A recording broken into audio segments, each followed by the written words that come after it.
હાલો મિત્રો, ગામડાનો દેશી નાસ્તો સવારનો ચા છે, રોટલી છે અને ઘી. અને અમારા દેવાંશુભાઈ ચા પીવો છો. દેવાંશુભાઈ કેમ છો? ચા પીવો છો?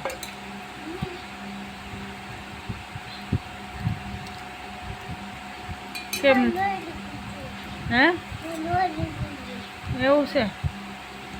ચા, હા, ચા પી લો એટલે બધું મટી જશે. ઢોળતો નહીં ચા. ચા ઢોળતો નહીં હો. બસ લો, જોઈ લીધું બધાય.